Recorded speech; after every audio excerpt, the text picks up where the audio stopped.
Last class में we were studying about the single phase TCR और at the end of the lecture हमने देखा कि जो हमारी current होती है that current depends upon your firing angle. ये कैसे होता है? Because our current हमने देखा that our current is equal to Vm into BTCR alpha. ये BTCR क्या है? This is the susceptance of TCR. और ये जो BTCR अल्फा है किसके बराबर आ रहा था? 1 upon omega L 1 minus 2 alpha upon pi minus 1 upon pi sine 2 alpha. 1 upon omega L हमारा होता है बीमैक्स के बराबर. सो हमारा ओवरऑल एक्सप्रेशन ये आ गया. तो इंपॉर्टेंट इक्वेशन हमारे लिए ये वाली थी.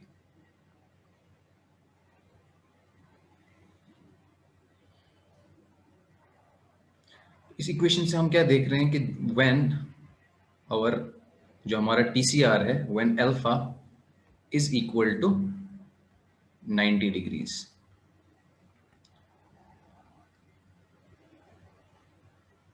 This is the source voltage.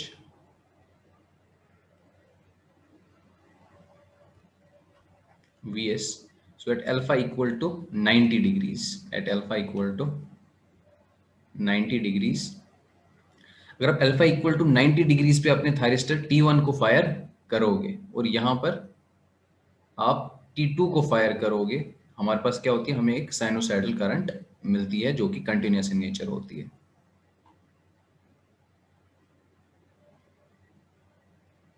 ऐसे अगर हम वही चीज यहां से देखें by looking at the susceptance, क्या होता है? अल्फा इक्वल टू 90 डिग्री जो हमारी ससेप्टेंस होती है, this is maximum. At alpha equal to 90 degrees जब आप अपने TCR को फायर करते हो at alpha equal to 90 degrees, क्या हो रहा है? आपका जो ससेप्टेंस है that is maximum. Maximum susceptance है तो करंट जो होती है हमारी दैट इज आल्सो मैक्सिमम.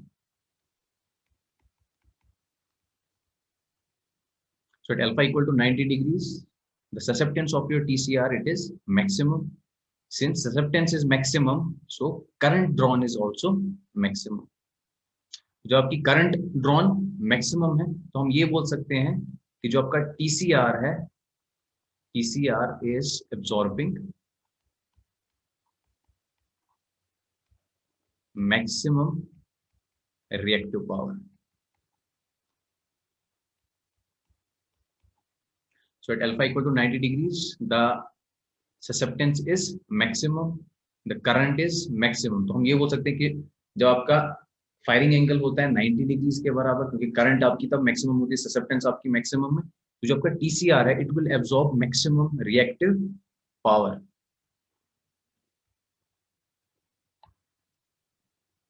इसके बाद हमने और केसेस देखे थे for alpha greater than 90 degree.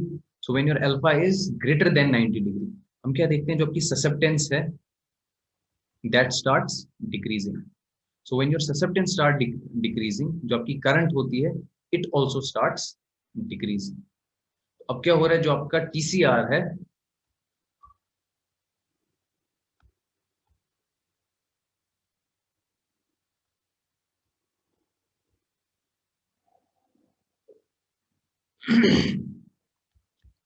it absorbs lesser reactive power.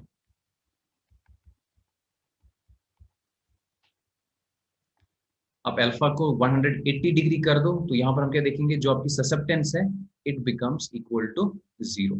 जो ससेप्टेंस ही नहीं है कोई भी करंट यहां से फ्लो करेगी नहीं. So your current will become 0. और जो आपका TCR है it is disconnected from the system.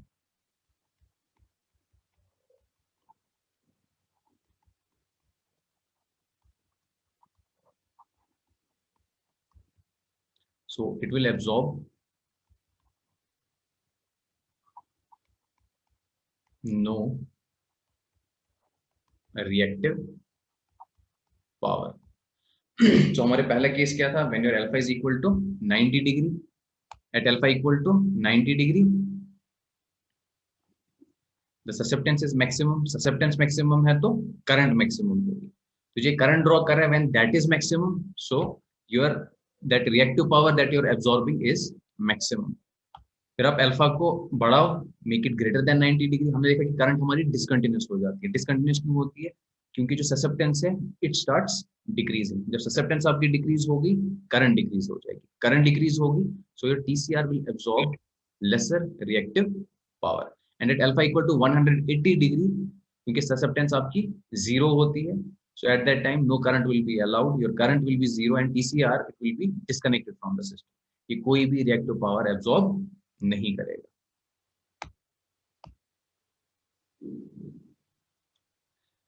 इसके अलावा हमने एक, जब हमने, अगर आप अपने प्रीवियस नोट्स देखोगे, वहां पर हमने एक चीज देखी थी, कंडक्शन एंगल।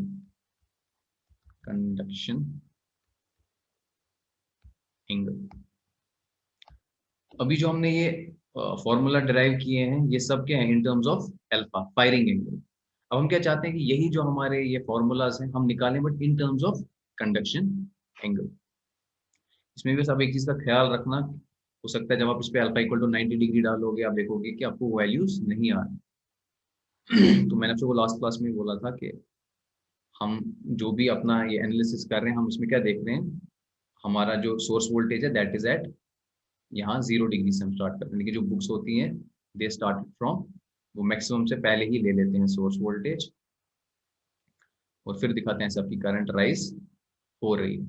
तो वो चीज़ इधर पे आप देख लेना कि बुक्स क्या करेंगी, अल्फा इक्वल टू 0 डिग्री, फिर वो 0 डिग्री इधर पे पुट करेंगे, तब जाके इनको ये सब वैल्यूज आता है। क्योंकि हम फेज शिफ्ट यहाँ पर लेते हैं ऑफ, हम पहले ही हम वोल्टेज अपनी 0 से स्टार्ट करते हैं, ये पहले ही आपकी जो होती है voltage it is at peak. तो अकॉर्डिंगली आप इस ये जो फॉर्मूलाज हैं उसमें ये वैल्यूज पुट कर देना।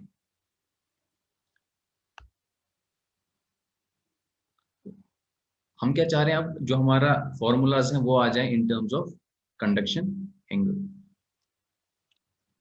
प्रीवियसली हमने जो नोट्स, अगर आप पहले वाले देखोगे तो वहां पर बेटर डायग्राम है, आप अपने नोट्स को उधर पे कंसल्ट कर लो।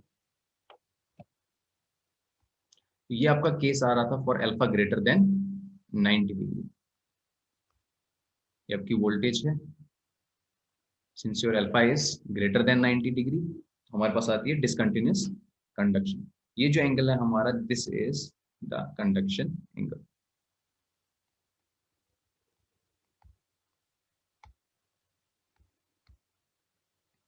जो हमने ऊपर एनालिसिस किए थे, जो हमें ये करंट का वैल्यू मिला है, I1 alpha equal to Vm upon omega L 1 minus 2 alpha upon pi minus 1 upon pi sin 2 alpha।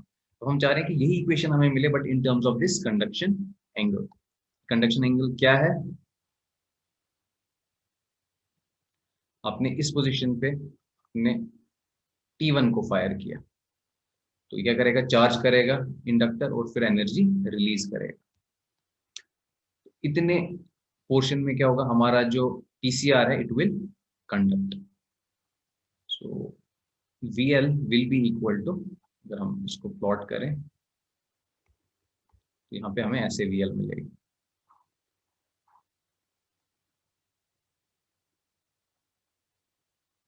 Similarly यहाँ पर भी कंडक्शन हो रहा है,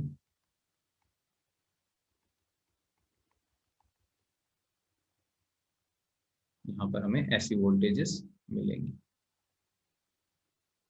तो दिस इज VL। ये जो एंगल है हमारा, this is delta.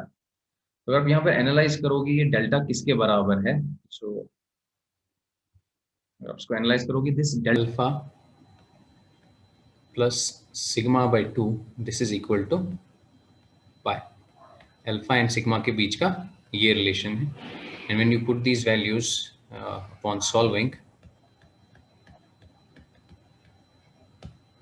we get this equation VTCR, but the values will be in terms of sigma, so we will get BM sigma minus sin sigma upon pi. So your I1 in terms of conduction angle will be equal to VM into BTCR delta। तो यहां से हम क्या देख रहे हैं, जो हमारी करंट है it depends upon the conduction angle. और ये जो करंट है किस पे डिपेंड करती है? ससेप्टेंस। ससेप्टेंस भी किस पे डिपेंड करती है? Upon the conduction angle. So अगर आपका कंडक्शन एंगल मैक्सिमम है तो उस टाइम पे क्या होगा? आपकी ससेप्टेंस भी मैक्सिमम होगी। ससेप्टेंस मैक्सिमम होगी तो करंट मैक्सिमम होगी। करंट मैक्सिमम होगी तो आपका जो टीसीआर है it will absorb maximum reactive power.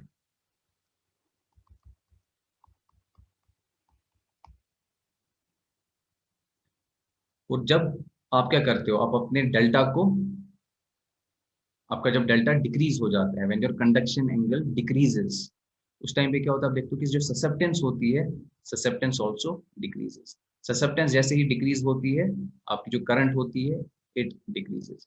Current decrease हो जाएगी तो now TCR will absorb lesser reactive power.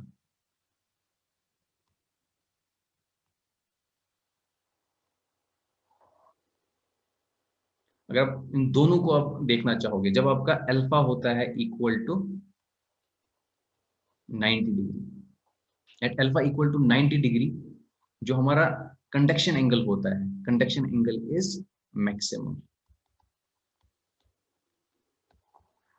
और at alpha equal to 180 degrees जो हमारा एक कंडक्शन एंगल है, this is equal to 0।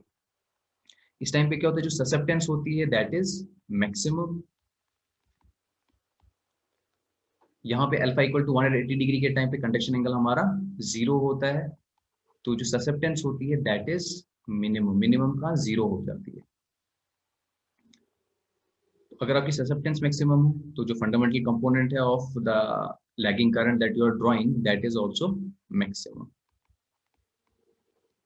And here जो आपकी करंट होती है fundamental component that is equal to 0।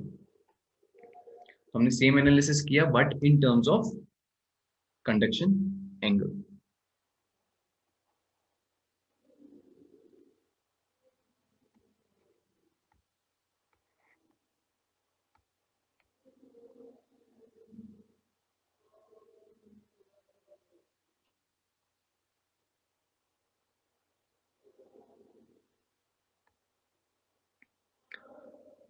इसमें हमने क्या देखा कि जब हम अल्फा को इंक्रीज करते हैं बियॉन्ड 90 डिग्रीज तो हमारे पास क्या आता था? Discontinuous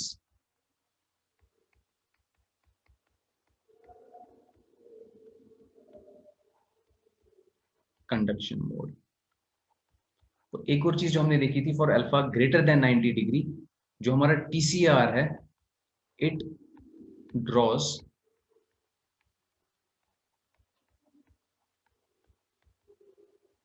harmonics.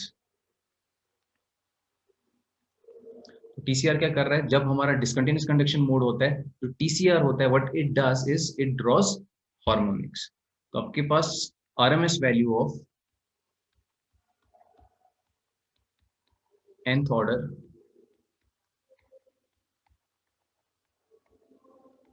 harmonic current is,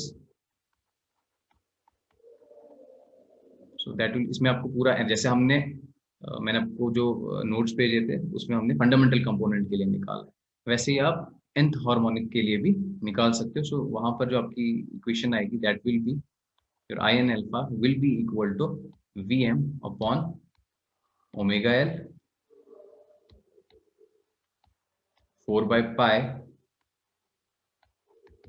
sign alpha cos of n alpha minus n cos alpha sine n alpha divided by n into n square minus 1।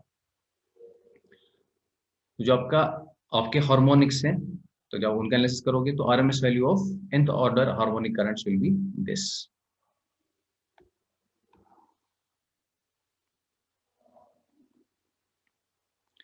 where your n is equal to 2k plus 1 and your k is equal to 1 2 3 4 and so on. So your n will be equal to 3, 5, 7, 9, 11, 13 and so on. Odd harmonics present नहीं होते हैं. तो अगर हम इसी चीज को plot करेंगे in terms of a graph, तो हमारे पास एक ऐसा ग्राफ आएगा. This is alpha, this is percentage TCR current.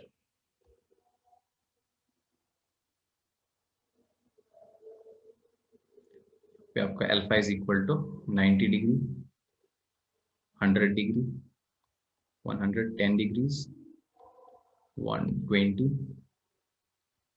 130, 140, 150, 160, 170 and 180 degrees.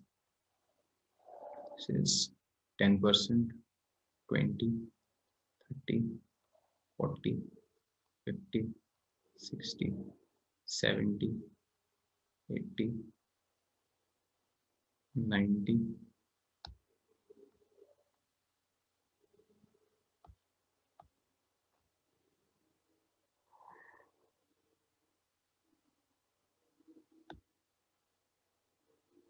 this will be 100.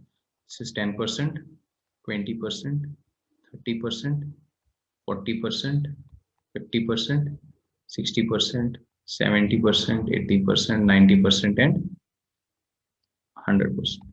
आप मुझे चैट में बताओ, when your alpha will be equal to 90 degree, जब हमारा फंडामेंटल कंपोनेंट ऑफ करंट होता है वो कितना होगा? Will it be 10%, 20%, 30%, 40%, 50%, 60%, 70%, 80%, 90% और 100%? आप मुझे चैट में बताओ.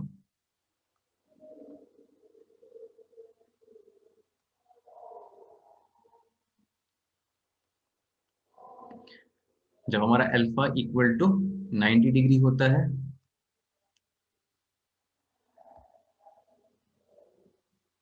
करेक्ट, जैसे ने बोला कि उस टाइम पे जो हमारी फंडामेंटल कंपोनेंट ऑफ करंट होगी that will be equal to 100%.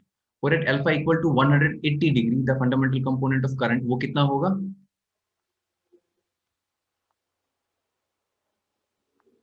That will be 0. तो जो फंडामेंटल कंपोनेंट है ये कुछ ऐसे चेंज होता है, जैसे जैसे आप अल्फा को बढ़ाते हो योर करंट स्टार्ट्स डिक्रीजिंग.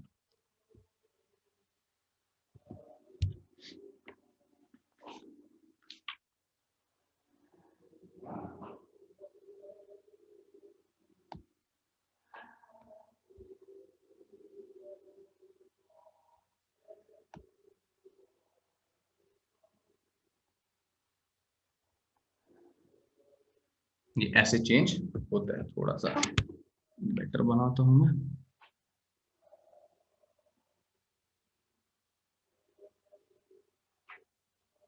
ये ऐसे चेंज होगा. सिमिलरली जो आपके हार्मोनिक कंपोनेंट, पहले आपकी करंट मैक्सिमम थी at alpha equal to 90 degree, और उसके बाद क्या हो रहा है, ये जो करंट है आपकी जैसे जैसे आप अल्फा को बढ़ाते हो कि करंट डिक्रीज होती जाती है, डिक्रीज होती जाती है, डिक्रीज होती जाती है, and finally at alpha equal to 180 degree जो आपकी करंट होती है दैट बिकम्स 0. 0 मतलब your TCR is disconnected from the supply. Now जो आपके हार्मोनिक्स होते हैं in the system, at alpha equal to 90 degree जो हमारी करंट होती है that is sinusoidal and no harmonics are generated और एब्जॉर्ब्ड. तो at alpha equal to 90 degree कोई भी हार्मोनिक एब्जॉर्ब नहीं करता, कोई भी हार्मोनिक जनरेट नहीं होते. Similarly at alpha equal to 180 degree जब करंट ही नहीं है, जब कोई करंट ही नहीं है तो कोई हार्मोनिक नहीं होगा. तो आपके हार्मोनिक्स कैसे चेंज होते हैं? जैसे आप अल्फा को बढ़ाओगे आपके हार्मोनिक्स ऐसे बढ़ने स्टार्ट हो जाते हैं.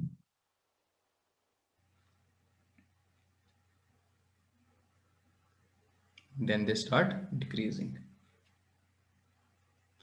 Finally, at alpha equal to 180 degree, they become equal to 0.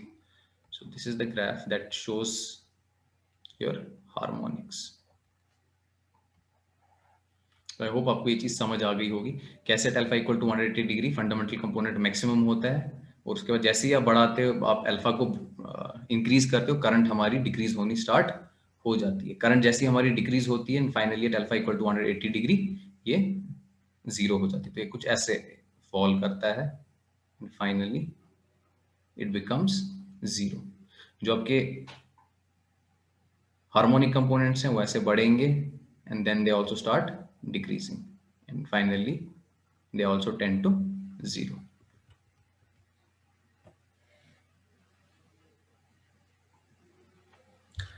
तो देखो जो हमारा TCR है भी, हम इसको हमेशा at alpha equal to 90 degree हम इसको ऑपरेट नहीं कर सकते हैं। क्यों? क्योंकि रिएक्टिव पावर जो है हमारा जो सिस्टम की डिमांड होगी हमारे TCR को उसी हिसाब से चलना होता है। So we can not always operate our TCR at alpha equal to 90 degree. कभी क्या होता है, जैसे हमारे लोड की, जैसे हमारा डिमांड होगा सिस्टम का, we have to increase alpha greater than 90 degree. तो जैसे आप अल्फा ग्रेटर देन 90 डिग्री करोगे तो क्या हो जाएगा, your current will become discontinuous and your current will be rich in harmonics. तो वो हार्मोनिक चेंजेस कैसे होती है वो हमने यहाँ पे देखी। तो अब देखो, क्योंकि आपका जो TCR है, your TCR it is drawing a current that is rich in harmonics. अब क्या हो रहा है, अल्फा ग्रेटर देन 90 डिग्री के लिए क्या हो रहा है हमारे सिस्टम में, अब क्या हो रहे हैं, हार्मोनिक्स आ रहे हैं। तो इन हार्मोनिक्स को अब एलिमिनेट करने के लिए हम क्या करते हैं, we use filters. So we use filters to suppress these harmonics। तो अगर आप एसवीसी की डायग्राम देखोगे, वहां पर हमारे पास क्या था, एक TCR था, TCR के साथ में एक कैपेसिटर लगा होता है और कैपेसिटर के साथ में ही हमारे फिल्टर्स लगे होते हैं। वो फिल्टर्स क्यों लगे होते हैं, टू एलिमिनेट दीज हार्मोनिक्स। क्योंकि हमने देखा for alpha greater than 90 degree जो हमारा TCR होता है it generates harmonics. So to eliminate these harmonics we need filters. So ये फिल्टर को जब हम ट्यून करते हैं टू अ पर्टिकुलर फ्रीक्वेंसी तो वो उन हार्मोनिक्स को एलिमिनेट कर देते हैं। TCR जो होता है इसमें पावर लॉस भी होता है। So your TCR it also results in power loss. इसमें आपका पावर लॉस भी होगा। ये पावर लॉस क्यों होगा, क्योंकि इसमें क्या है, हमारे बाइडायरेक्शनल स्विचेस प्रेजेंट हैं। हमने पावर इलेक्ट्रॉनिक्स में पढ़ा ही होगा, जो स्विचेस होते हैं स्विचिंग में हमारा कुछ ना कुछ स्विचिंग पावर लॉस हो ही जाता है। तो TCR में हमारा पावर लॉस होता है, कहां पर होता है, in the bidirectional switches. Bidirectional switches कौन से हैं आपके, pair of anti parallel thyristors.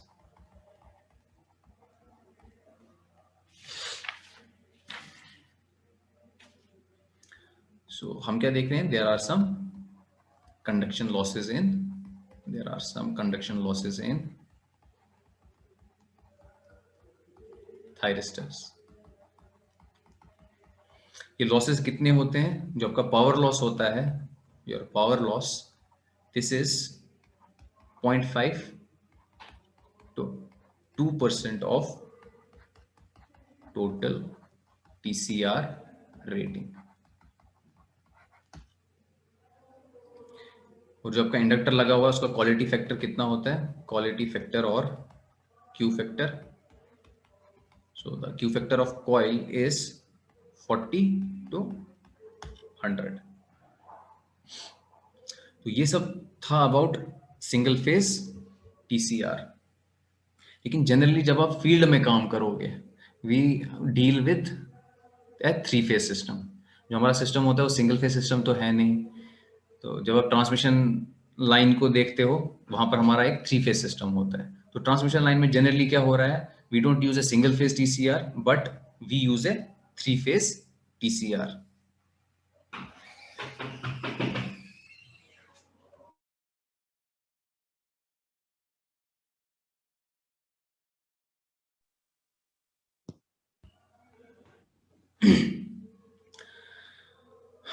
तो जो हम यूजुअली यूज करते हैं TCR that is your 3 phase TCR। लेकिन देखो जो इक्वेशंस जो मैथमेटिकल हमने एनालिसिस किया है for a single phase TCR it is also valid for 3 phase TCR। जब आपने पावर सिस्टम पढ़ा होगा वहां पर हमारा 3 फेज सिस्टम होता है। तो हम क्या करते हैं, हम एनालिसिस करते हैं of A single phase system, फिर वही इक्वेशंस वैलिड होती हैं फॉर 3 फेज सिस्टम। वहां पर भी, यहाँ पर भी क्या होगा, जब हम 3 फेज TCR पढ़ेंगे तो in your three-phase TCR, I should write three-phase 6-pulse TCR.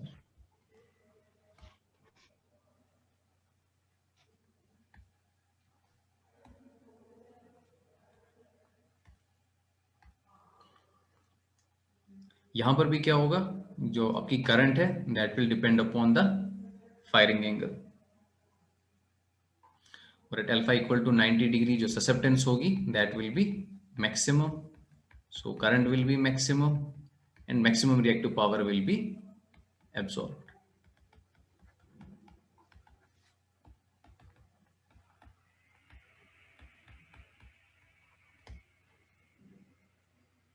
But differences कहां पर आ रही हैं थ्री फेज और सिंगल फेज टीसीआर में? जो मैथमेटिकल इक्वेशंस दोनों के लिए वैलिड हैं. डिफरेंसेस आती हैं इन टर्म्स ऑफ जो हार्मोनिक्स हमारे जनरेट होते हैं. जो हमारा थ्री फेज 6-pulse टीसीआर है, it is generally delta connected. It is generally delta connected. So how does it look like? ऐसा आपका दिखता है.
Line current IA,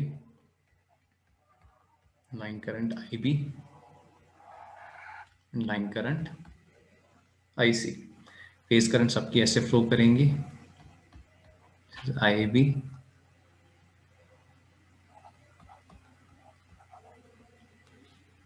ICA and IBC. This is the schematic diagram of a three-phase 6-pulse thyristor controlled reactor. तो यहां पर देखोगे कि ये जो इंडक्टर है इसको हमने स्प्लिट किया है. हम दो इंडक्टर लगा रहे हैं अक्रॉस. हमने सिंपल एक L वैल्यू का इंडक्टर नहीं लगाया है. What we have done is we have split our inductor in each phase.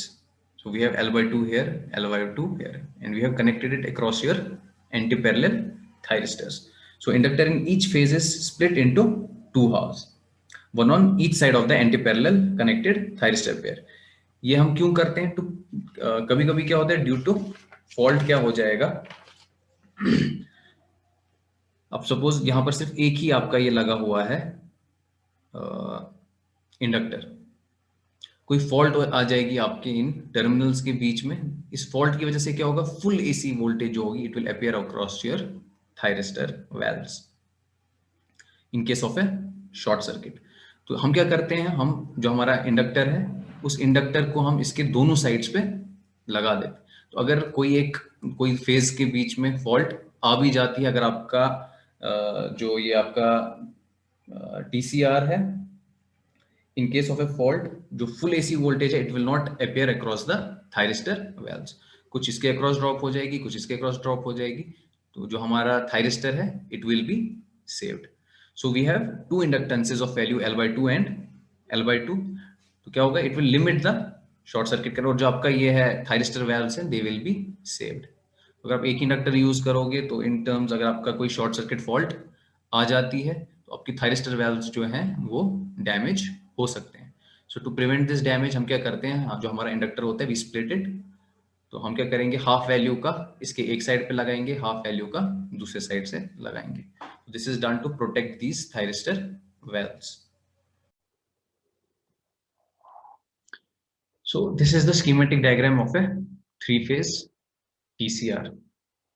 इसमें क्या होता है, हमारा जो इंडक्टर होते हैं we split it into two halves and connect it across your thyristor. So this is done to protect these thyristor valves. In case of a short circuit fault, full AC voltage does not appear across these thyristors. इसकी वजह से क्या होगा, ये जलेंगे नहीं। So this is just to protect these thyristor valves. तो अब बात हो रही थी कि हमने क्यों डेल्टा कनेक्टेड टीसीआर यूज किए। जो हमारा डेल्टा कनेक्शन होता है, जब हम इसको डेल्टा में कनेक्ट करते हैं, इससे हमारे को एक एडवांटेज मिल जाती है। वो एडवांटेज क्या है, जो आपका डेल्टा कनेक्शन होता है, जो हमारे ट्रिप्लन हार्मोनिक्स होते हैं they are trapped inside your delta. जो आपकी लाइन करंट्स होती हैं उसमें हमारा ट्रिप्लन हार्मोनिक्स नहीं आते। सो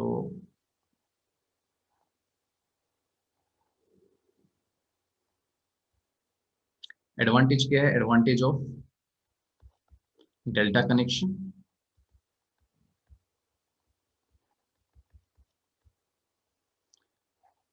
it does not allow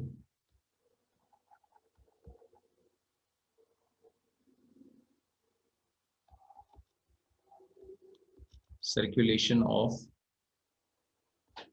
third and triplen harmonics, triplen harmonic currents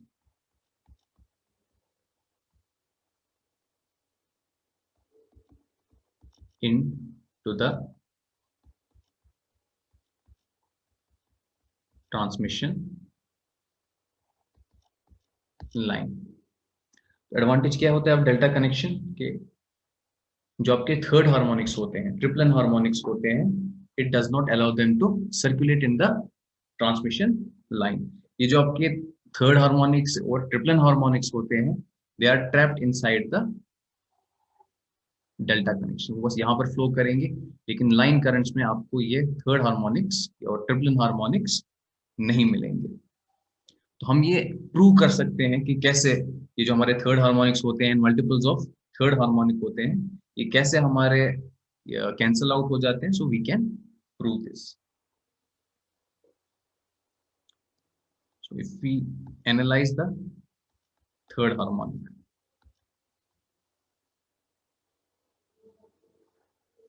तो आप यहां से देखो, थर्ड हार्मोनिक के लिए फेज करंट IAB 3 सिग्निफाई कर रहा है कि I am talking about third harmonic.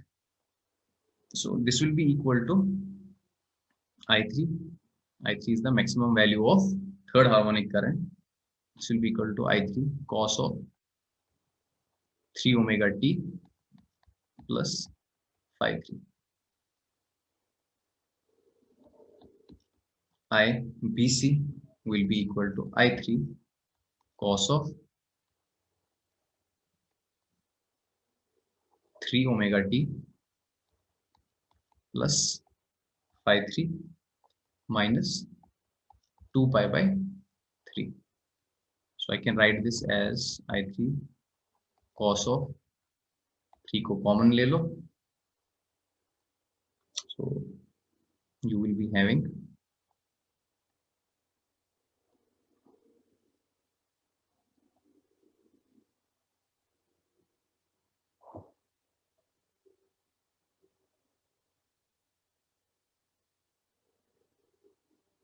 Sorry ऐसे है 3 omega t minus 2π/3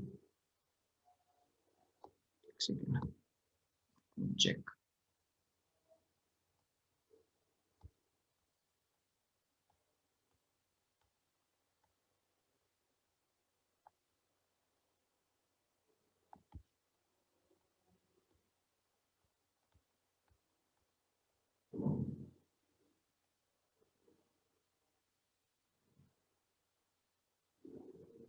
because this is third harmonic तो यहाँ पर भी इट विल बी 3।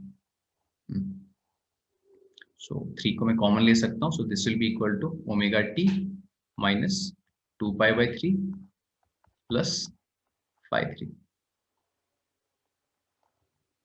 ये जाएगा 3 ओमेगा टी माइनस 2π/3, 3 और 3 कैंसिल हो जाएगा, तो हमारे पास फाइनल आ जाएगा I3 cos of 3 omega t plus 5/3 minus 2π। Similarly, ICA3, this will be equal to I3 cos of 3 omega t plus 5/3 minus 3 4π/3। Similarly, जैसे यहाँ पर किया है, जब आप इसको सॉल्व करोगे यार, this will be equal to I3 cos of 3 omega t plus 5/3 minus 4π। वो यहाँ पर क्या है, इसमें लिख सकते कोई आपका 0 है, या आपका 2π है, या आपका 4π है। अगर आप यहाँ से स्टार्ट कर रहे हो, this is pi, this is 2π, आप वापस इसी जगह पे आ गए फिर से। अब ऐसे घूमो 4π, आप वापस इसी जगह पे आ रहे हो। हम क्या देख रहे हैं कि ये जो हमारे तीनों, आपका ये IAB ले लो, IBC ले लो, ICA ले लो, इनका देखो मैक्सिमम वैल्यू भी सेम है। और अगर आप यहाँ पर भी देखो 3 omega t plus 5/3, 3 omega t plus 5/3, 3 omega t plus 5/3, इन तीनों का मैग्नीट्यूड भी सेम है और इनका जो फेज है वो भी सेम है। तो ये तीनों ऐसे आपके आ रहे हैं, दिस इज IAB, ये थर्ड हार्मोनिक्स आपके ऐसे आ रहे हैं जीरो सीक्वेंस कंपोनेंट्स की तरह, IBC3 एंड ICA3। तो ये आपके तीनों ऐसे आ रहे हैं यहाँ पे।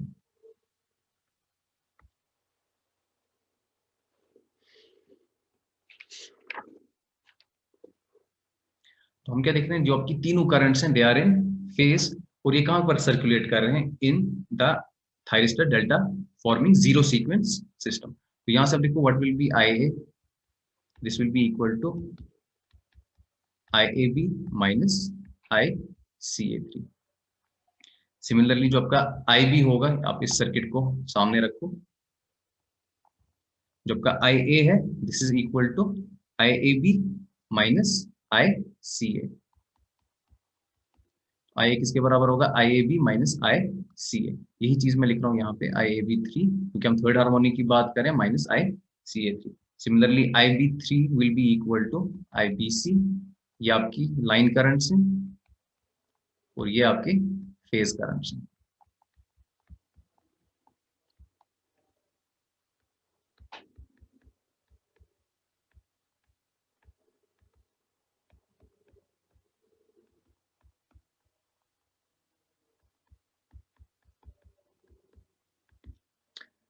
अब हमने क्या देखा कि जो हमारे ट्रिपलन, जो हमारे थर्ड हार्मोनिक्स थे, इन तीनों का क्या है, ऑल द थ्री करंट्स, ये जो तीनों करंट्स हैं, they are in phase and of same magnitude. So all three currents are in phase, और ये कहां पर सर्कुलेट करती है, and they circulate in thyristor. जब यहाँ पर आपके डेल्टा कनेक्शन इधर पे ये सर्कुलेट करती है, forming a zero sequence system. अब देखो IAB ICA के बराबर है, तो जब ये दोनों को सब्ट्रैक्ट करोगे, लाइन करंट में क्या आ गया वैल्यू, 0। सिमिलरली यहाँ पर भी क्या वैल्यू आ गया, जीरो, यहाँ पर भी वैल्यू जीरो आ गया। ये क्यों हुआ, क्योंकि तीनों का क्या है, same phase same magnitude. This is I A B 3, this is I C A 3, this is I B C 3। तीनों का मैग्नीट्यूड भी सेम है, फेज भी सेम है, तो दोनों को जब हम सब्ट्रैक्ट करते हैं तो लाइन करंट्स में हमें क्या मिलता है, जीरो। यानी कोई भी जो आपका थर्ड हार्मोनिक है, जो थर्ड हार्मोनिक्स है वो कहाँ पर फ्लो हो रहे हैं, वो इनसाइड द डेल्टा फ्लो कर सकते हैं, लेकिन लाइन इसको अलाउ नहीं करेंगी। अगर आप और एनालिसिस करोगे तो नॉट ओनली थर्ड हार्मोनिक्स, लेकिन जितने भी ट्रिपलन हार्मोनिक्स हैं आपके, उन सब के लिए भी सेम थिंग फॉलोज। तो ट्रिपलन हार्मोनिक्स जितने भी हैं, दे आर कैंसल्ड आउट।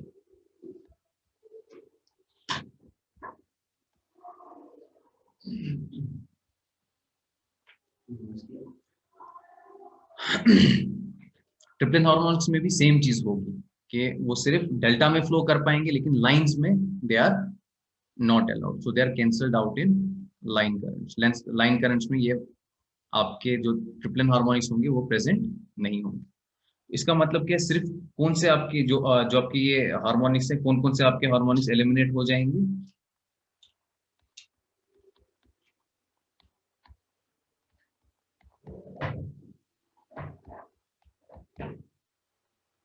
ये सब हार्मोनिक्स आपके कैंसल आउट हो जाएंगे। इसमें कौन कौन सा आपका आता है, इसको पुट कर लो। आपका third harmonic, ninth harmonic, 15th harmonic, 21, 27 and so on. तो जितने भी आपके ट्रिपलन हार्मोनिक्स हैं वो सारे लाइन में फ्लो नहीं करेंगे। लाइन जो है आपकी वो किसके साथ कनेक्टेड होती है, to the transmission line. So transmission line में आपको कोई भी ट्रिपलन हार्मोनिक नहीं मिलेगा। बट कौन से हार्मोनिक्स अभी भी आपके होंगे in the system, so it will have non triplen harmonics. आपका फिफ्थ हार्मोनिक होगा, सेवंथ हार्मोनिक होगा, 11th हार्मोनिक होगा, 17 होगा, 19 होगा, 23 होगा, 25 होगा, 29 होगा एंड सो ऑन। तो जब हमने डेल्टा कनेक्टेड टीसीआर यूज किया, हमने three phase delta connected TCR use किए, एडवांटेज क्या मिली हमें, हार्मोनिक्स हमारे पहले क्या हो रहे थे, जब आप सिंगल फेज टीसीआर यूज कर रहे थे, सिर्फ ऑड हार्मोनिक्स हमारे एलिमिनेट हो रहे थे। लेकिन अब यहाँ पर क्या हो रहे हैं, तो ऑड हार्मोनिक्स भी नहीं, साथ में एक एडेड एडवांटेज क्या आ गई हमारी, कि कोई भी ट्रिपलन हार्मोनिक नहीं है, थर्ड हार्मोनिक नहीं है आपके पास, नाइन्थ हार्मोनिक नहीं है, 15th हार्मोनिक नहीं, ये सब आपके हार्मोनिक्स एलिमिनेट हो रहे हैं। लेकिन अभी भी कुछ हार्मोनिक्स प्रेजेंट है। कौन कौन सा हार्मोनिक प्रेजेंट है, फिफ्थ हार्मोनिक प्रेजेंट है, सेवंथ हार्मोनिक प्रेजेंट है, 11th हार्मोनिक प्रेजेंट है, these all this non triplen harmonics are still present. इन सबको एलिमिनेट करने के लिए अब हमें क्या करना पड़ता है, we need to use filters. अब देखो आपका थर्ड हार्मोनिक तो एलिमिनेट हो गया, लेकिन अभी भी क्या है, आपका फिफ्थ हार्मोनिक प्रेजेंट है। ये जो डोमिनेंट हार्मोनिक्स हैं वो फिफ्थ हार्मोनिक है, सेवंथ हार्मोनिक। और हार्मोनिक्स के साथ आपने पावर इलेक्ट्रॉनिक्स में पढ़ा होगा, एज वी गो अप, जो आपके हायर जो आपके हार्मोनिक्स होते हैं उनका जो मैग्नीट्यूड होता है दैट इज लो। तो अब हमें क्या करना पड़ेगा, इसको हमें फिल्टर आउट करना है। तो हमें क्या करना पड़ेगा, एक सिंगल ट्यून्ड फिल्टर हमें यूज करना पड़ेगा टू एलिमिनेट फिफ्थ हार्मोनिक। एक और सिंगल ट्यून फिल्टर हमें यूज करना पड़ेगा to eliminate the seventh harmonic. तो इसके बाद हम क्या करेंगे, एक single tuned high pass filter हम यूज करेंगे टू एलिमिनेट हायर हार्मोनिक्स। इसके बाद जो भी है ये 11, 17 एंड सो ऑन, इसके लिए हम क्या करेंगे, हाई पास फिल्टर यूज करेंगे। फिफ्थ हार्मोनिक के लिए आपको एक अलग से सिंगल ट्यून फिल्टर यूज करना है, सेवंथ हार्मोनिक के लिए एक अलग से सिंगल ट्यून फिल्टर यूज करना है, एंड फॉर हायर हार्मोनिक्स हम क्या करेंगे, हाई पास फिल्टर यूज कर देंगे। तो अब यहाँ पर हम क्या देख रहे हैं, हमारे पास हमें कितने फिल्टर्स की रिक्वायरमेंट है, सो वी रिक्वायर 3 फिल्टर्स। देखो फिल्टर्स जितने ज्यादा होंगे कॉस्ट उतनी ज्यादा बढ़ेगी, और फिल्टर्स में भी कुछ ना कुछ लॉसेस होते हैं।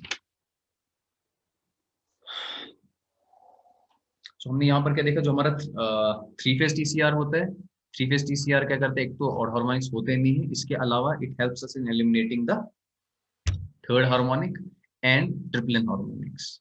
लेकिन अभी भी हमारे नॉन ट्रिपलन हार्मोनिक्स हमारे पास प्रेजेंट हैं। तो डोमिनेंट हार्मोनिक्स कौन से होंगे अब इसमें? Fifth harmonic and seventh harmonic. तो इसीलिए इसको थोड़ा इसको सप्रेस करने के लिए हम क्या यूज करते हैं? फिल्टर्स। तो फिफ्थ हार्मोनिक के लिए अलग से फिल्टर लगाना, सेवंथ हार्मोनिक के लिए अलग से फिल्टर लगाना। और जो हायर हार्मोनिक्स होते हैं क्योंकि उनका मैग्नीट्यूड कम होता है तो उनके लिए हम एक single tune high pass filter use करेंगे। नेक्स्ट क्लास में हम देखेंगे, अभी तो हम देख रहे हैं 3 फेज 6 पल्स टीसीआर, तो हम आगे देखेंगे एक 12 पल्स टीसीआर के बारे में। आज मैं यहीं पे स्टॉप करता हूँ।